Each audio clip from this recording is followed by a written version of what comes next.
안녕하세요. 꿈라디오 도윤에 오신 것을 환영합니다. 저는 70대 여성입니다. 저는 이 채널의 애청자인데요. 남들이 모르는 은밀한 취미라고 해야 할까요? 그래서 여기에서 나오는 이야기들에 더 감정 이입하게 되어 같이 웃고 울고 때론 화내기도 한답니다. 아마 돌아가신 저희 시어머니가 아시면 으이그 아주 청송을 떤다. 너 내가 그런 거 하지 말랬지? 그러는 거 청송 맞은 거 티내는 거라니까 라며 탐탁지 않아 하셨을 겁니다. 저 젊을 적에 꽤나 애먹이시던 분인데도 돌아가시니 이렇게 생각이 나네요. 물론 나중에는 서로 의지하며 지내긴 했지만요. 그럼에도 가끔 제 취향이 마음에 안 드셨는지 잔소리를 하시곤 하셨습니다. 드라마를 좋아하는 것도 제대로 만들지 않고 대충 비벼 먹는 비빔밥을 먹는 것도 실크가 아니면 속옷을 좋아하는 것도 격이 떨어진다며 싫어하시던 분이었거든요. 돌아가시고 저도 이제 노년이 되었는데도 아직도 시어머니의 마음에 들기란 쉽지 않은 것 같습니다. 사설이 길었네요. 그 이야기를 하려던 게 아닌데 사실 저는 오래전 저와 인연이 깊은 아이에 대해 이야기하고 싶어 이렇게 이야기를 시작하게 되었거든요. 그 아이 덕분에 제가 지금까지 잘 버티고 살지 않았나 싶기도 해서 고마운 아이이기도 하고요. 그 아이는 어느 날 저를 찾아와 이 동네에서 제일 부잣집 사모님이시죠? 저 드릴 말씀이 있어요. 라고 말하던 당돌한 아이였습니다. 고작 16밖에 되지 않은 나이의 여자아이가 생면부지에 저를 찾아와 대뜸 할 말이 있다고 하니 저는 눈이 동그래질 수밖에 없었습니다. 그래, 할 말이 뭐니? 라고 묻자 저희 아버지가 편찮으셔서 병원비가 필요한데 돈을 좀 빌려주시면 감사할 것 같아요. 물론 그냥 빌려달라는 건 아니고 제가 댁에 가서 일을 하게 해주시면 주시는 월급으로 갚겠습니다. 제가 이렇게 이야기하는 게 황당하게 들리실 수 있지만 제가 너무 사정이 급해서 그래요. 저 애도 되게 잘 봐요. 동생이 둘이나 있거든요. 어릴 적부터 바쁘신 부모님 대신 동생들을 제가 돌봤어요. 하나는 중학생이고 하나는 아직 초등학생인데 둘 다 공부도 잘하고 우등생이에요. 다 제가 가르쳤고요. 저는 곧 중학교 졸업인데 이 형편의 고등학교는 포기했어요. 살림도 잘해요. 엄마가 집에 오셔서 할 일이 없다고 하실 정도예요. 제발 저를 일 시켜주시고 돈 좀 빌려주세요라며 말하는 그 아이의 눈빛에는 흔들림이 없었어요. 그 눈빛을 보자니 그 아이를 어디선가 본 기억이 떠올랐어요. 한 2년 전쯤부터 시장을 오가며 본 아이였더라고요. 제가 시어머니와 함께 장을 보러 갔을 때 한쪽에서 소란스러운 소리가 났어요. 그 광경을 본 시어머니는 이제 시장도 못 오겠구나. 어디 저렇게 우악스럽게 굴다니 너는 익숙하겠지만 나는 영 불편해. 라며 앞서가셨어요. 그러곤 단골 채소가게 아주머니와 물건을 흥정하셨죠. 저는 뒤에서 담으라고 하는 것만 담아 들고 있으면 되었기에 자연스럽게 소란스러운 쪽 이야기에 귀를 기울이게 되었어요. 아줌마, 내 동생이 소매치기 하는 거 봤어요. 만약 우리한테 아줌마 지갑 안 나오면 어쩔 거예요? 지금 내 동생 때린 거 무릎 꿇고 사과할 수 있어요? 라며 어린 여자아이가 당당하게 맞서더라고요. 그러자 내가 분명히 봤다니까. 여기 소매에 넣었어. 라며 덩치 큰 아주머니가 대꾸하며 곁에 더 어린 남자아이의 손목을 흔들었어요. 봐요. 라며 여자아이가 소매단을 잡더니 팔뚝까지 확 찢어버리더라고요. 하지만 그 아주머니의 말과는 달리 아무것도 없었어요. 그러더니 그 여자아이가 그 아주머니 가방을 뺐듯이 낚아채서는 시장 바닥에 쏟아버렸어요. 그 안에 그 아주머니의 지갑이 나오자 이것 봐요. 아줌마 지갑 여기 있잖아요. 아무리 애들끼리 다녀도 함부로 이러는 거 아니죠? 사과하세요. 무릎 꿇으시라고요. 라며 여자아이가 소리치니 그 아주머니는 아닌데 만 몇 번 외치더니 가버리더라고요. 그러자 그 아이는 아줌마, 그렇게 살지 말아요. 어디서 남의 동생을 도둑으로 몰아요?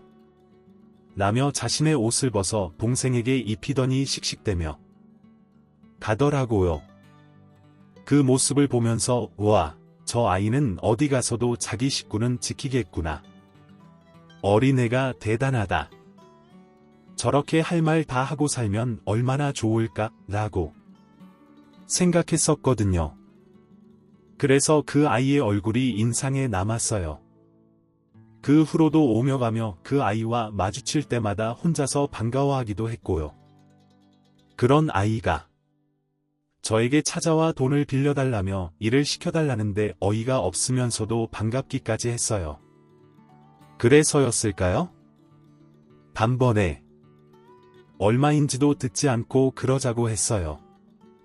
마침 새 아이를 돌보는 일이 벅차던 차이기도 했고요. 시어머니도 오래전부터 유머를 쓰라고 이야기하시곤 했거든요. 그러자 오히려 더 놀란 그 아이가 정말요?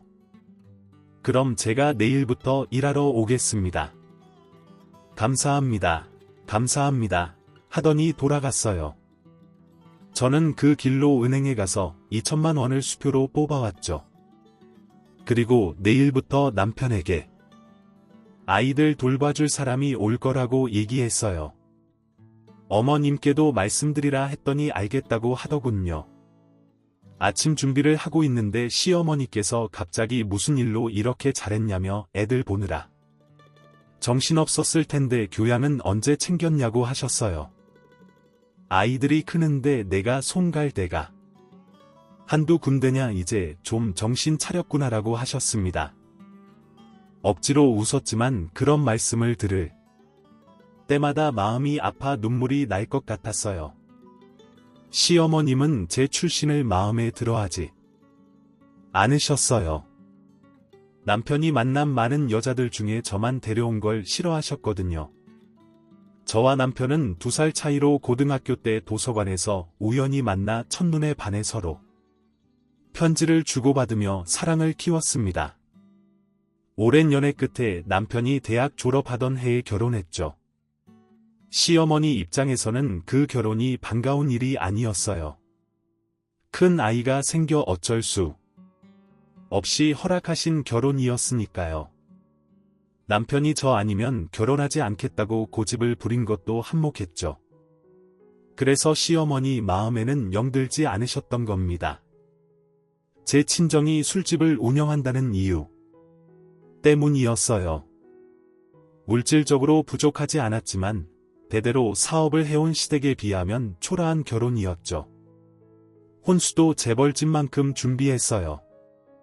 결혼식도 당시 최고 유명한 호텔에서 치렀고요. 신혼여행 비용까지 친정에서 다 부담했어요.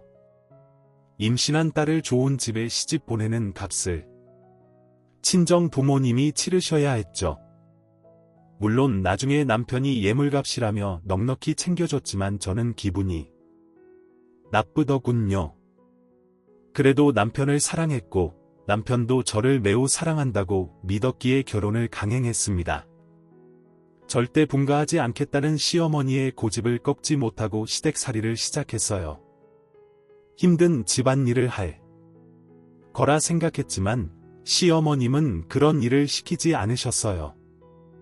오히려 사람을 제대로 부리지 못한다고 혼내셨죠. 집안일을 하는 사람들만 해도 여러 명인데 그분들을 제대로 파악하지 못한다고 시댁에 들어간 지 이틀 만에 혼나면서 눈물이 날 정도였어요. 새 장에 갇힌 것 같은 날들이 이어졌어요.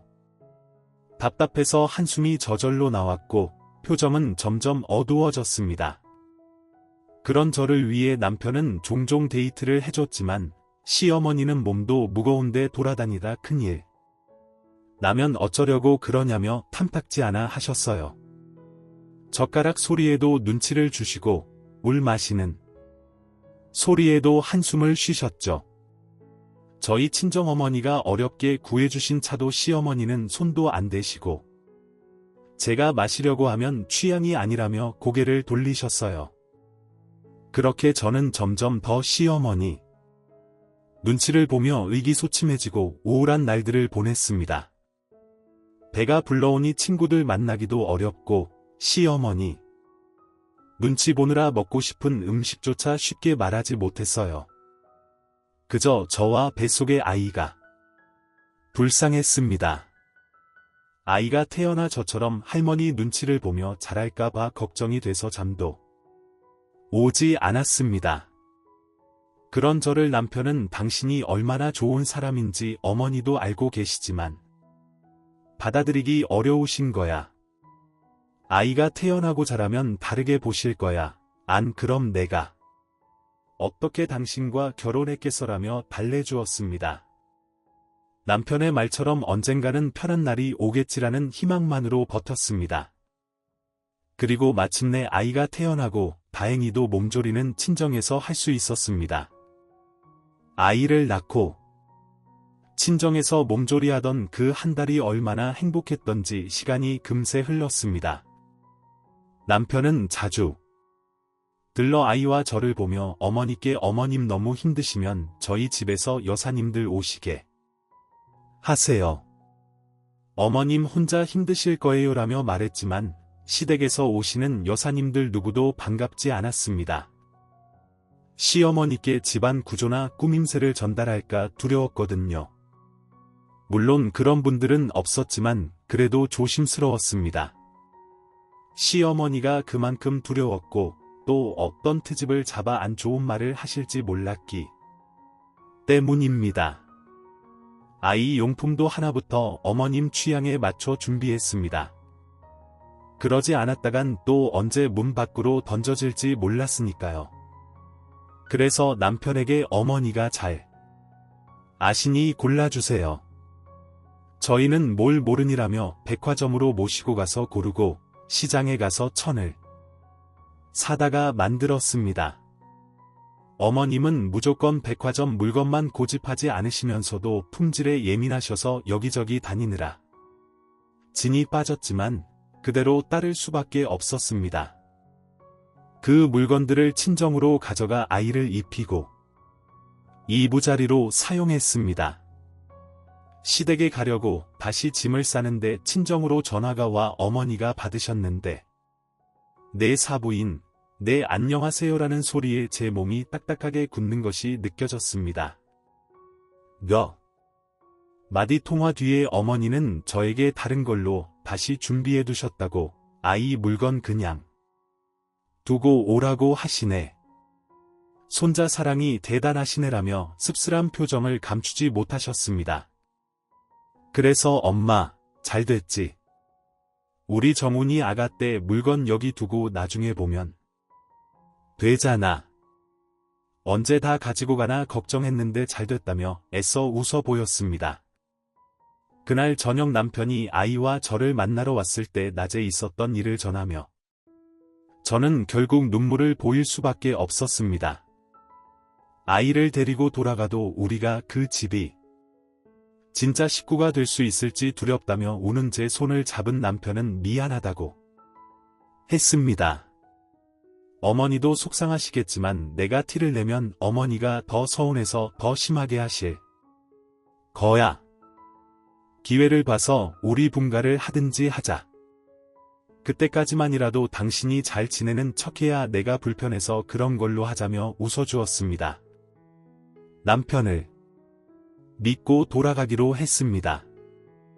그렇게 지내다 첫째와 3살 터울로 둘째와 살터울로 셋째를 낳으며 같은 일이 반복되었습니다.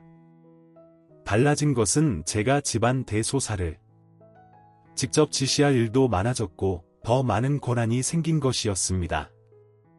최고 결정권은 여전히 시어머님이 쥐고 계셨지만 어지간한 일은 제가 결정할 수 있게 되었습니다.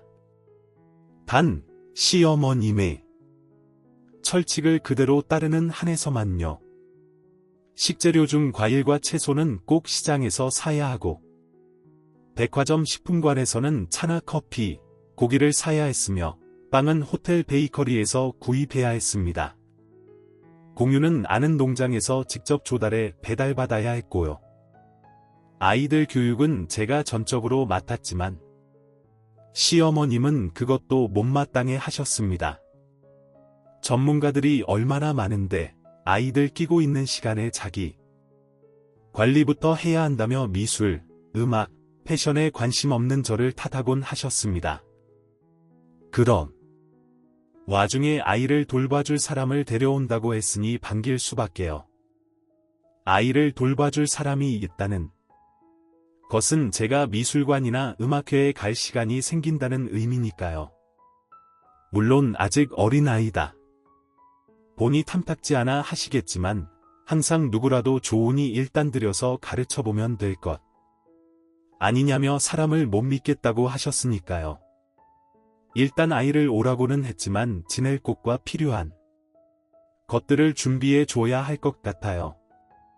다음 날 다시 찾아온 그 아이에게 일단 가져온 짐은 두고 이거 가지고 가서 아버지 병원비부터 드리고 와. 그리고 너 지낼 방 한 번 더 보고 필요한 거 뭐 있는지 이야기하고 내일 다시 와. 내일부터 일하는 걸로 하자. 월급은 너 하는 거 봐서 더 줄 건데 일단 100만 원은 줄게. 숙식 제공에 이 정도면 나쁘지 않지. 너가 할 일은 내 곁에서 아이들 봐주기만 하면 돼. 첫째는 14살이고 둘째가 11살, 셋째가 8살이야. 공부 잘했다며 공부 좀 봐주고 놀아만 줘. 다른 건 하시는 분들이 다 있어. 그리고 내 심부름 좀 하고 차츰 너가 할 일이 더 생길 거야. 그리고 내일 올 때 성적표도 좀 가져오고 알았지라며 아이를 돌려보냈습니다. 아이는 눈을 반짝이며 감사합니다. 감사합니다를 외쳤습니다. 사실 기사님께 부탁해 급하게 아이 주변을 알아보기도 했습니다. 아이의 말은 다 사실이었고 그 부모님도 인품이 좋으시기로 소문이 자자하더라고 하시더라고요. 급히 알아보느라 근처 몇 군데에만 물으셨는데도 다들 칭찬만 하더랍니다. 그런 사람이 아파서 너무 안 됐다면서요. 아이들도 너무 영리하고 착하다면서 칭찬하는 말뿐이더라고 하시더라고요. 역시나 그 아이의 첫 인상에서 받은 제 느낌이 틀리지 않은 것 같았습니다. 야무지고 똘똘하고 시원시원한 그 느낌이 틀리지 않았던 것이죠. 그래서 더 마음이 놓이기도 했습니다.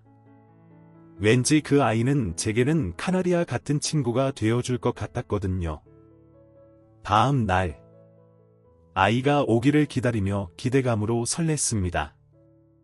오전에 아이가 필요하다고 적어놓은 것을 준비하면서도 왜 그리 기분이 좋았는지 모릅니다. 시어머님께서는 남편을 통해 아이에 대해 미리 귀띔을 해두긴 했지만 걱정이 되긴 했습니다. 그래도 잘 헤쳐보자 싶었습니다. 어디서 그런 용기가 났는지 그런 생각이 들더라고요. 어쩌면 당차던 그 아이의 모습이 떠올라 든든했던 건지도 모르겠습니다. 아이가 도착해 지낼 곳을 일러주고 아이들과 인사를 시켰습니다. 아이들에게는 앞으로 공부 가르쳐주고 엄마가 없을 때 돌봐줄 누나 언니라고 말을 해놓은 상태였습니다. 첫째는 생각보다 부끄러워하더라고요. 둘째는 언니가 생겨 좋은지 싱글벙글이었습니다. 막내는 나 이 누나 싫어 거지 같아. 냄새 나 가라고 난 엄마만 있으면 되라며 심술을 부리고 방으로 들어가 버렸습니다. 김석훈 너 엄마가 예의 없이 굴면 혼내준다고 했지라며 제가 셋째를 나무라자. 그 아이는 웃으며 주세요. 저러다 궁금해지면 오겠죠. 아이들이 낯가리는 게 당연하죠라고 하더라고요. 동생 둘을 돌보며 자랐다더니 나이에 비해 의젓하면서도 이해심이 많은 모습에 기특하다는 생각이 들더라고요. 그렇게 인사를 하고 시어머님께 데리고 다 어머니 말씀드렸던 아이가 왔어요. 성적표도 가져오라고 했으니 보시겠어요라고 말씀드리죠. 그래 한번 보자. 아버지가 아프다고 어린 게 고생을 해서 그런지 얼굴이 어둡구나. 그래도 우리 집에서는 웃어라. 난 칙칙한 거 싫어한다.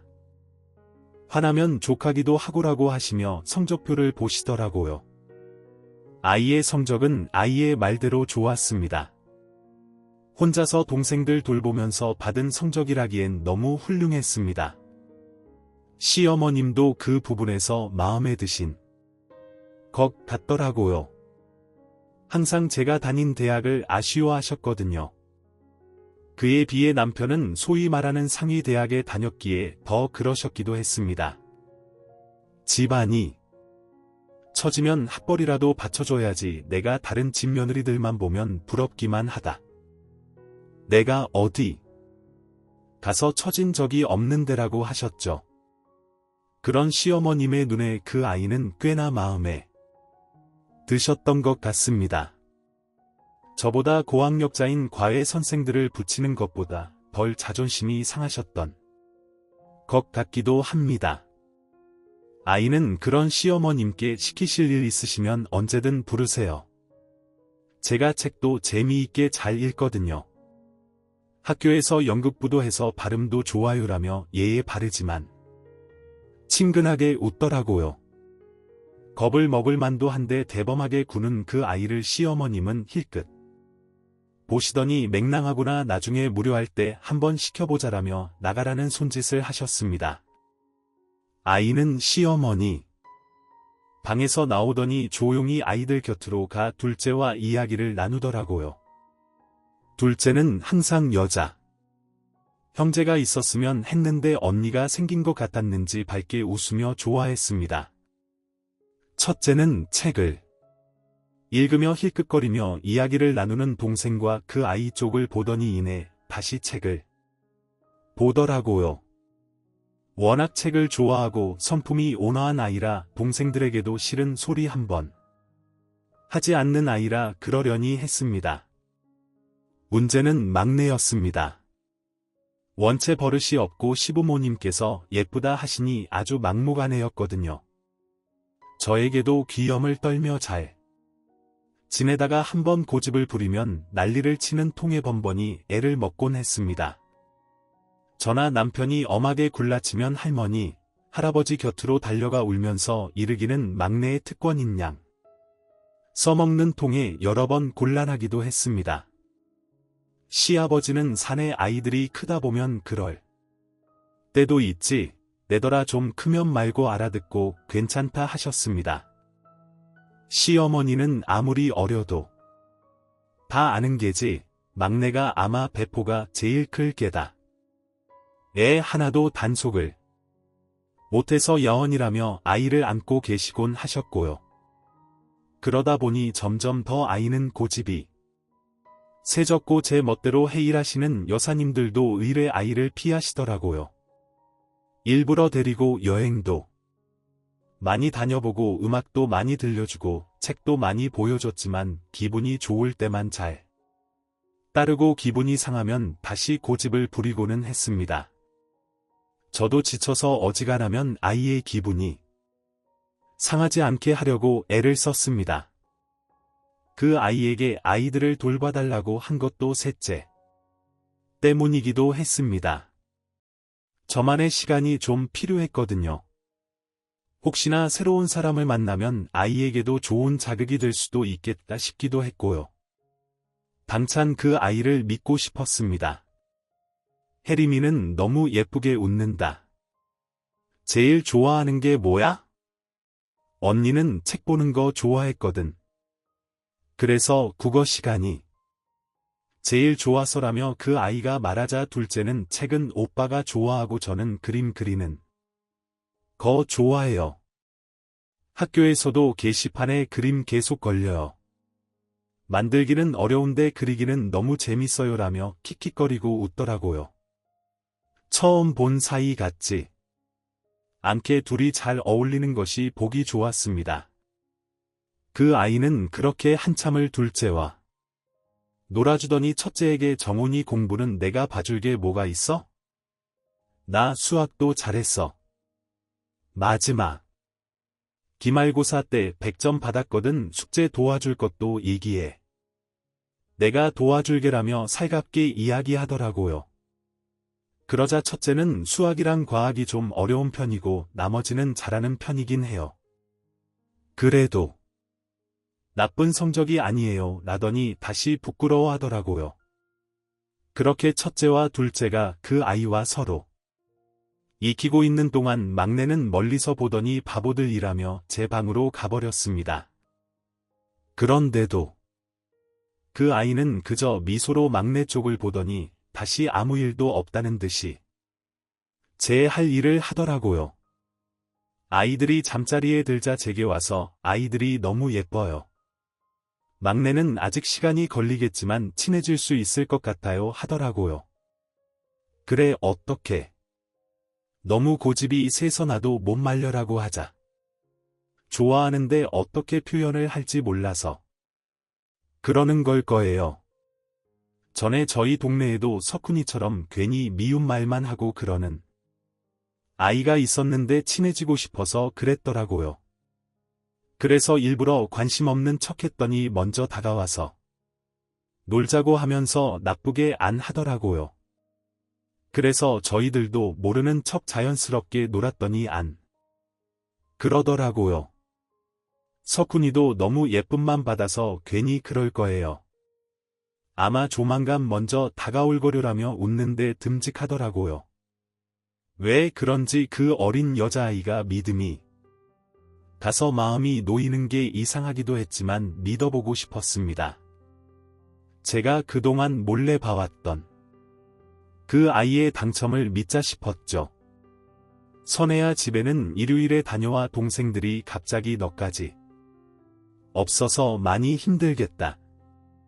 동생들은 몇 살이야라고 물으니 둘째는 저랑 1살 터울이고 막내는 저보다 3살 어려요.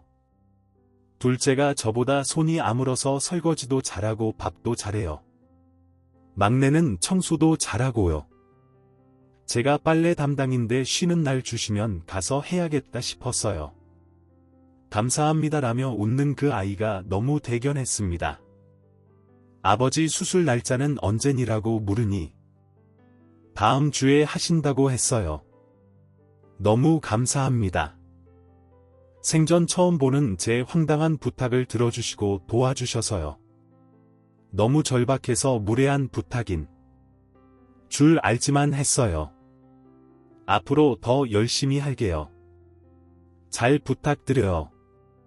엄마도 너무 감사하다고 하셨어요 라고 답하더라고요. 그래 믿을게 잘할 것 같아. 너무 힘들면 말하고 피곤할 텐데 들어가서 쉬어. 라며 아이를 들여보냈습니다.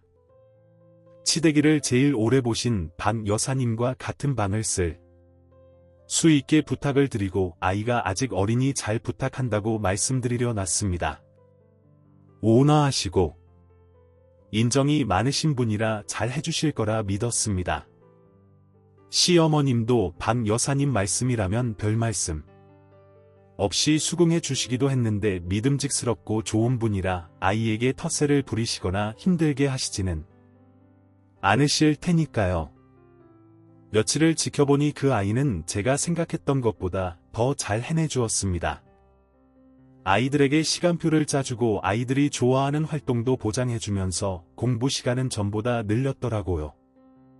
저도 한다고 해봤지만 다른 일들이 많아 잘 되지 않던 부분이었는데 그 아이는 아이들 곁에서 잘 챙겨주었습니다.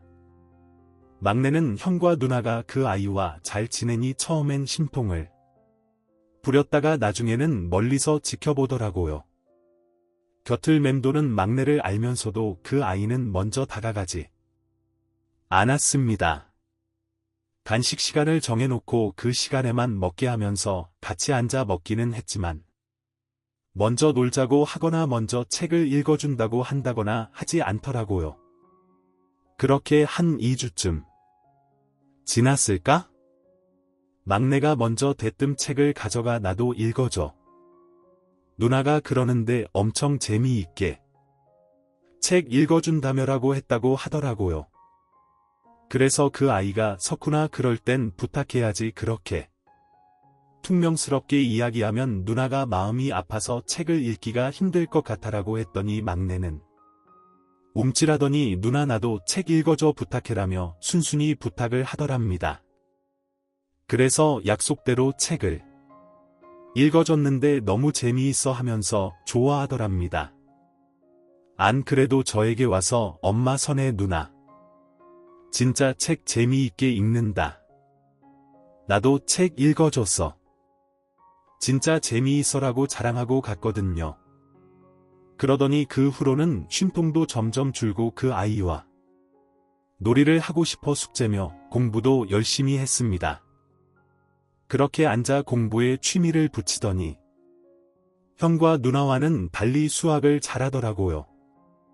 시어머니는 막내가 잠잠하고 더 밝아진 모습으로 잘 지냈니 궁금하셨는지 그 아이를 따로 불러 이것저것 물으셨나 봅니다. 그러더니 저에게 서해. 걔 아주 야무지더라. 아이가 또랑또랑한 게 나중에 큰 역할 하겠어 잘해줘라. 막내도 요즘 나에게 와서 선내가 해준 놀이 자랑하느라 정신이 없더라. 반 여사도 아이가 여간 기특한 애가 아니라며 칭찬하더라라며 기분 좋게 이야기하시더라고요. 시어머님이 저에게 그런 이야기를 하시는 게 처음이라 놀랍기도 했지만 아이가 워낙 똘똘해 당연한 결과라고 생각이 들었습니다. 제 믿음보다 더 잘하고 있어서 고맙더라고요. 아이들도 선에 그 아이를 잘 따르고 좋아해 일요일에 집에 다니러 가는 것도 아쉬워할 정도였습니다. 그 아이의 아버지는 수술을 잘 끝내고 요양 중이라고 하더라고요. 그러면서 엄마가 제일 잘하는 반찬이라며 싸와 저보고 먹어보라며 주기도 하더라고요. 엄마가 다른 건 해드리지 못하고 이런 거라도 해드리고 싶다고 가져다 드리래요. 아빠가 많이 좋아지셨어요. 수술을 제때 해서 결과가 좋다고 너무 감사합니다라며 예의 있으면서도 친근하게 웃을 줄 아는 그 아이가 점점 더 마음에 들었습니다. 그러던 어느 날 시어머니가 저와 갤러리 나들이를 가셨다가 그런데 선의 걔는 학교 안 가도 괜찮다니 물어보고 검정고시 공부라도 시켜줘라. 아무리 부리는 애라도 그렇게 똑똑한 애는 받쳐줘야지라고 하시더라고요. 안 그래도 아이에게 이야기했더니 얼마 뒤에 시험 치른다고 하더라고요. 그동안 혼자서 책 사서 공부했다고 하네요. 기특하죠라며 전했더니 웃으시더라고요. 시어머님이 가끔 낮에 불러다 책 읽어달라고 하시는데 아이가 표현력이 좋고 분석력이 좋다면서 칭찬을 하시더라고요. 책을 좋아하시는 어른이라는 것을 알았지만 책 친구가 생긴 걸 그렇게 좋아하실 줄은 몰랐습니다. 그 아이는 그렇게 기특하고 영민한 아이였습니다. 누구나 좋아할 수 있는 아이였죠. 제가 생각했던 것 그 이상으로 대단하고 예쁜 아이였습니다. 월급은 처음 3개월이 되었을 때 120만 원으로 올려주었고 10개월이 되었을 때는 150만 원으로 올려주었습니다. 아이는 처음에는 매달 50만 원씩 갚더니 월급이 오르자 70만 원씩 갚고 그 후로는 100만 원씩 갚더라고요. 그렇게 1년 반 정도 지나니 절반 이상의 돈을 갚더라고요. 그러는 동안에 검정고시는 합격을 했고요. 저에게 노사모님이 좋아하시는 책인데 사모님도 읽어보시고 같이 이야기 나누면 좋을 것 같아서요. 재미있더라고요. 내일 다시 읽어달라고 하셨는데 사모님도 같이 계시면 좋을 것 같아서요. 하더라고요. 아이가 말하는 게 무슨 뜻인지 눈치를 챘습니다. 제가 도통 시어머님과 가까워지지 못하는 걸 알아챈 그 아이가 일부러 저와 시어머니를 가까워지게 해주려고 하는 거라는 거요. 고마우면서도 부끄러워 얼굴이 화끈거렸습니다. 제가 너무 작고 초라하게 느껴지더라고요.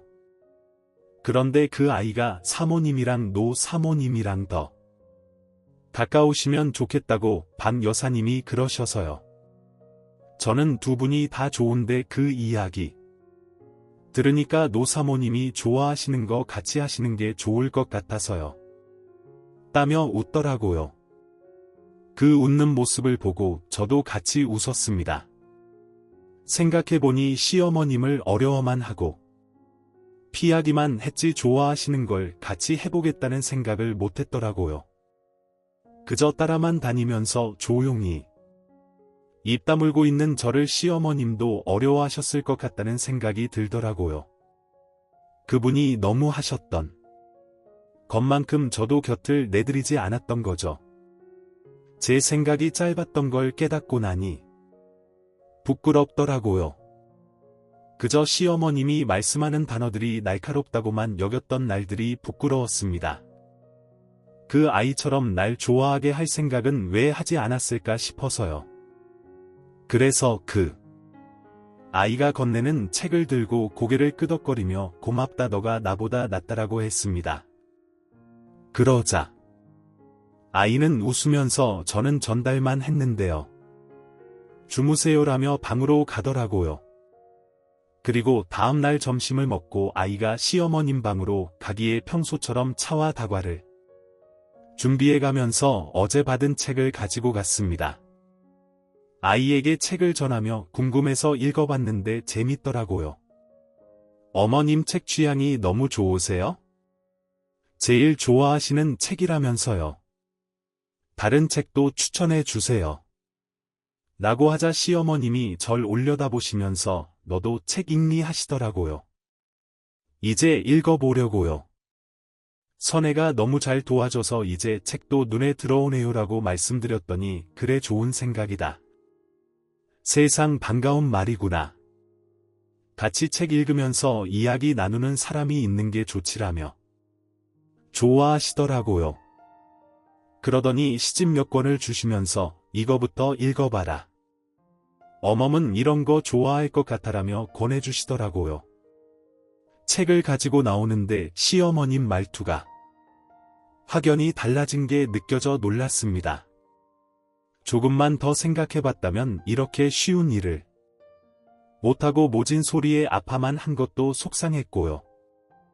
짐작 이런 생각을 했다면 남편 말대로 시어머니와 좀 더 편하게 지냈을 텐데 하면서 아쉬웠습니다.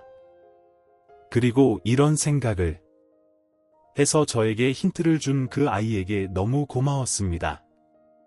막내도 그 아이에게 정을 붙이고 점점 다듬어지더니 너무 착하게 변해 전의 모습을 찾을 수 없게 되기도 했고요. 저에게는 정말 복덩이 같은 아이였습니다. 18살의 그 아이는 어느새 아가씨의 모습이었습니다. 처음 봤을 때보다 훌쩍 자랐고 더 예뻐졌죠. 둘째는 그 아이와 한 방을 쓰게 해달라며 조르더니 그 아이가 혜림아. 언니는 지금 있는 방이 좋아 혜림이 마음은 이해가 되지만 언니가 정훈이랑 석훈이까지 다 돌보려면 지금처럼 있는 게 더 좋아라며 달랬다고 하더라고요. 저는 같이 지내도 되는데 왜라고 물었더니 반 여사님이 가계부 쓰시는 거 도와달라고 하시는데 제가 어떻게 방을 비워요라며 웃는 아이였습니다. 속이 깊은 아이죠. 정말 너무 마음에 들고 든든한 아이였습니다. 1년 반 동안 정도 넘어들기도 했고요. 남편도 선혜가 오고 당신 표정이 너무 좋아져서 다행이다 애들 성적도 오르고 막내도 정신 차리고 당신이 사람 잘 봤네라며 좋아했습니다. 장부에 적다 보니 아이가 한 6개월만 있으면 돈을 다 갚을 것 같은데 그만두면 어떡하나 싶어 내심 걱정도 됐습니다. 아이가 없이 어쩌나 싶었거든요. 너무 의지를 많이 했으니까요. 시어머님과는 책을 읽고 감상을 나누며 가까워지고 있긴 했지만 그 아이와 따로 나누는 담소가 즐거웠거든요. 주로 아이들에 대한 이야기들이었지만 그 아이가 야무지게 상황을 설명하며 아이들에 대해 전해줄 때 마음이 놓이기도 했고요. 제가 좋아하는 드라마 이야기도 조심스레 나누기도 했습니다. 아이도 방에서 박 여사님과 본다고 하더라고요. 그 아이가 유난히 표현력이 좋은 탓인지 이야기를 참 재미있게 하기도 했습니다. 첫째, 아이 고등학교 입시 문제도 걱정이 많았는데 그 아이가 잘 결정하게 도와줘 학교 선생님과 상의 끝에 지역에서 제일 좋은 고등학교에 합격하기도 했습니다. 그러다 보니 어느새 아이는 마지막으로 돈을 갚으러 오더라고요. 근 2년 만의 일이었습니다. 추운 겨울에 온 아이가 추운 겨울에 다시 이별을 고하더군요. 그동안 너무 감사했습니다. 돈도 빌려주시고 일도 시켜주신 덕분에 저희 집 형편 너무 좋아졌어요. 엄마도 일하시게 되어서 하고 계시고 아빠도 이제는 다시 일하실 수 있게 되었어요. 감사합니다라고 하는데 눈물이 났습니다. 그러지 말고 조금 더 일하면 안 될까? 정훈이는 고등학교 가더라도 혜림이랑 석훈이가 아직 어리니 선혜가 좀 더 도와주면 좋을 것 같아라고 했더니 부모님이 또 일하시느라 바빠지셔서 동생들을 제가 봐야 해요. 그리고 저 공부 더 해서 전문대라도 가보려고요. 엄마 아빠도 그러길 원하시고요. 그동안 너무 신세가 많았습니다라며 인사를 하는 그 아이를 잡을 수도 없었습니다. 제 자리로 돌아가겠다는 그 아이를 어떻게 잡겠습니까? 시어머님께도 인사를 하고 돌아서는데 시어머님이 그래. 영리하니 잘할 거다. 대학 합격하면 와라. 내가 첫 등록금은 내주마. 그러니 걱정 말고 공부해라고 하시더라고요. 짐을 싸는 동안 박 여사님은 우셨다고 하시더라고요. 이제 선회 없이 저녁이 허전해서 어째요 하시면서 저에게도 아쉬운 마음을 털어놓으시는데 그 아이가 새삼 대단해 보였습니다. 둘째랑 셋째는 아쉬운 마음이 큰지 오느라 정신이 없었습니다. 첫째는 잘 가요라면서 아쉬워는 했지만 별 말은 없었습니다. 남편은 제게 봉투를 준비해 주면서 퇴직금이라도 챙겨줘요. 그래도 당분간 힘들 수 있으니까 우리 집 와서 고생 많이 하고 가는 애니까 이 정도는 더 해주지라고 하더라고요. 그 봉투에는 3달치 월급만큼 넣었다고 하는 남편의 말에 고마웠습니다. 아이가 떠나기로 한 일요일이 되어 아이의 짐을 옮겨주기 위해 제가 직접 기사님과 움직였습니다.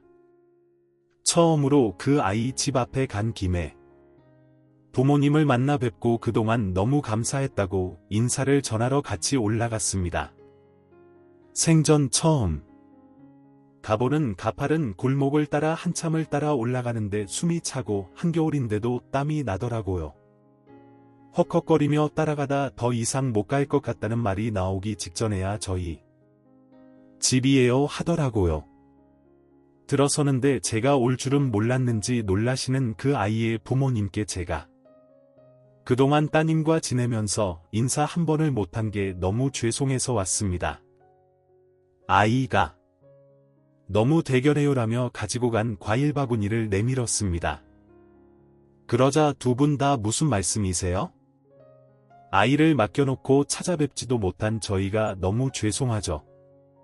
병원비며 월급이며 저희가 신세가 많았습니다. 아이가 못난 부모 탓에 실례를 했습니다라고 하시며 고개도 못 드시고 민망해 하시더라고요. 선의 덕을 제가 얼마나 받는지 몰라요. 그리고 간간히 보내주시는 반찬도 맛있게 잘 먹었어요. 저희 여사님들도 다 선혜한테 비법 물어봤다니까요. 그동안 너무 정들어서 아쉬워요라고 인사를 했습니다. 딱 보기에도 선량해 보이시는 그분들의 모습에 인연이 이렇게 끝나긴 아쉬웠습니다. 하지만 선혜도 선혜의 미래에 대한 투자를 한다고 하니 어쩔 수 없이 돌아서야 했습니다. 하지만 그 아이와의 인연은 그렇게 끊이지 않더군요. 한 10년 정도 지났을까요? 첫째가 어머니 저 소개하고 싶은 사람이 있는데 집에 데리고 와도 돼요 하더라고요. 군대 제대하고 대학을 막 졸업하고 남편의 회사에 들어가기로 한 시점이라 시어머님이 은근히 선보라고 하실 때였거든요. 그래서 그러라고 하고는 식사 준비를 열심히 했습니다. 시어머님과는 그 후로 더 잘 지냈던 터라 서로 이야기를 나누며 어떤 아이가 올지 기대를 하고 있었죠. 문을 열고 들어서는 그 아이를 보고는 저희는 입이 떡하니 벌어질 수밖에 없었습니다. 그 아이 선혜였거든요. 수줍게 인사하시면서 잘 지내셨어요. 저는 덕분에 잘 지냈습니다라며 꽃다발을 내미는데 너무 반가워 와락 안아주었습니다. 시어머님도 어서 와라며 반기셨고요. 시아버지가 돌아가신 후로 아는 사람을 보면 그렇게 반기시더라고요. 앉아서 이야기를 들어보니 둘이 결혼을 하고 싶다고 하면서 인연을 첫째가 따라다녔답니다. 그러다 군대 가기 직전에 겨우 교제를 시작했고 이제 4년째 만나는데 결혼을 해야 할 것 같다 데리고 왔다고 하더라고요. 선혜는 그 후로 열심히 해교대에 갔고 그리고 선생님이 되었다고 하더라고요.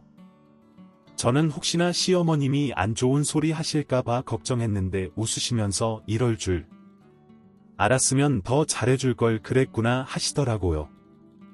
남편과 저는 순간적으로 긴장했다가 다행이다 싶었습니다. 선혜 아버님은 온전히 완치가 되셨고 친구가 차린 택시 회사가 잘 돼서 이제는 택시회사 사장님이라고 하더라고요.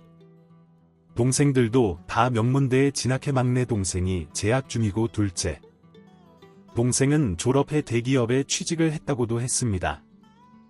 선혜가 저희 오빠랑 형의 짝이 된다고 하니 둘째와 셋째는 박수까지 치며 좋아하더라고요. 막내는 진짜 누나가 형수님 돼요.